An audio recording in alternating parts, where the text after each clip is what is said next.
What the hell happened here?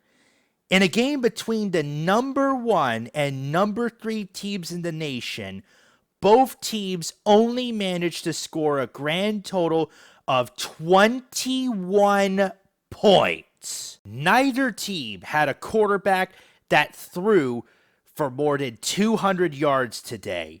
And despite Texas having over 166 rushing yards to Ohio State's 77, they only managed 7 points the entire game. And those 7 points came very, very late. Texas, Arch, and Sark have a lot of work to do if you're to prove that last year wasn't a fluke of you dancing through the raindrops in your first year in the SEC. Ohio State, don't think you're off the hook so easily. You only scored 14 total points. Your defense under Matt Patricia, of all people, had to keep Texas at bay. I don't have much confidence that you'll stand a chance against Penn State and Michigan later on in the season. Prove me wrong. To the surprise of practically nobody, the Georgia Bulldogs took care of business and sent the thundering herd scattering for the hills of Huntington. Gunnar Stockton had practically a perfect QBR rating, and even Ryan Puglisi looked great despite the limited time given to him. Heck, Georgia's rushing attack totaled 239 yards on the day, with Dwight Phillips Jr. scoring 1 to open the game and Gunnar Stockton adding 2 more later on. Really, the only blemish for Georgia was giving up a touchdown to Marshall with 10 minutes to go in the fourth quarter, which isn't really saying much. Marshall, I know it sucks being hounded by a pack of dogs in the middle of the hedges at Sanford Stadium, but to be fair, you lost your entire team to the transfer portal and had to opt out of your bowl game. So dust yourself off and get ready for your 2 non-conference games at home. As for Georgia, just 1 more non-conference game before Rocky Top comes calling and Bama comes knocking.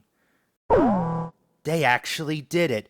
Florida State, the team that went through a season from hell in 2024, proceeded to tombstone pile drive the 8th-ranked Alabama Crimson Tide into the Gulf of America. To the Florida State faithful, I'm sorry for mistaking your confidence going into this game as arrogance, as you did an incredible service for the college football world today. Castellanos was fantastic both on the ground and in the air, and Florida State's rushing attack combined for almost 230 yards on the ground against a vaunted Alabama Crimson Tide defense.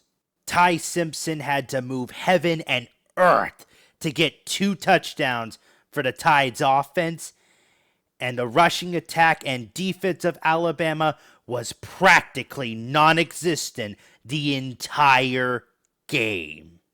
Alabama, you better hope this game was just an aberration, because after 2 non-conference games, you've got to go between the hedges against a team determined to do even worse than what Florida State did to you. Florida State, this was a great win, but I need to see more. After 2 non-conference games, your whole conference opens up for you. Still, you went from being likely a couch potato to bowl eligibility in just 1 game. So there's something for you there. Guess we know who really has the title of Death Valley. And much to our delight, it remains with an SEC team. Cade Klubnik once again pissed himself against an SEC opponent, while Clemson's rushing attack was limited to 30 yards total against LSU. 30, meaning their defense had to practically carry them the whole game.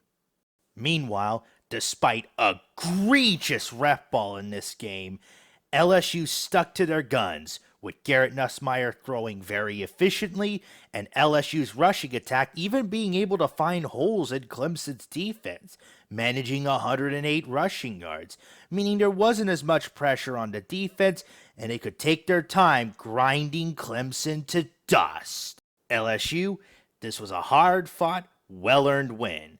However, I need to see more. The next 3 games are at home. However, one of those opponents is Florida.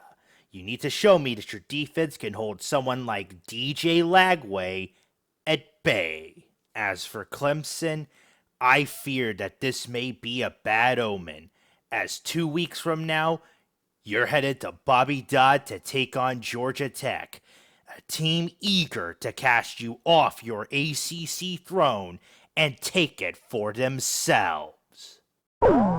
Initially, I was not going to give much coverage to this game, given a certain coach getting all the spotlight. However, given the end result, I believe I have no choice. However, unlike everyone else that's going to dog shit all over North Carolina, I'm going to be the opposite and sing the praises of the TCU Horned Frogs. Josh Hoover wasn't perfect, but he didn't need to be, as the rushing attack of TCU totaled 258 yards, and Hoover himself managed 284, giving TCU a total of 542 yards of offense against North Carolina. But the real star of the show this game was the TCU defense, inflicting 3 turnovers, all of which resulted in touchdowns, 1 pick six, and 2 fumbles.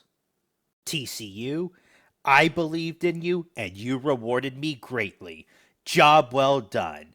Now get ready for Abilene Christian in 2 weeks, and then you gotta say hello to a bitter rival from another conference, SMU.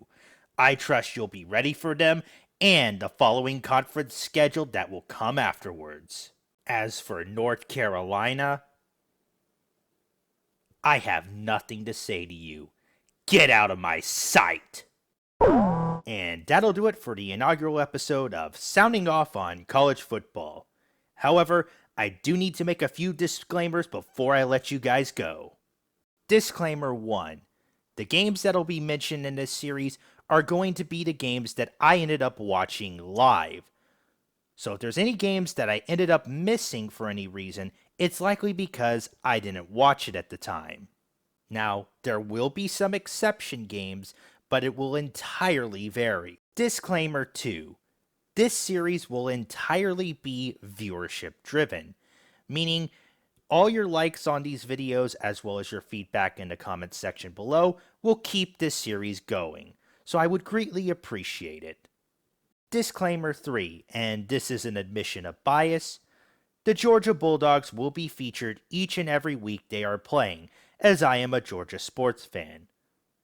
The only exception will be for weeks where Georgia is on bye, and I will cover each and every Georgia Bulldogs game, win or lose. And that should be all of my disclaimers, so I hope you guys enjoyed the inaugural episode of Sounding Off on College Football. If you liked this video, leave it a like. If you didn't, leave a dislike. Leave your feedback in the comments section below, and I hope to make this series something enjoyable for everyone.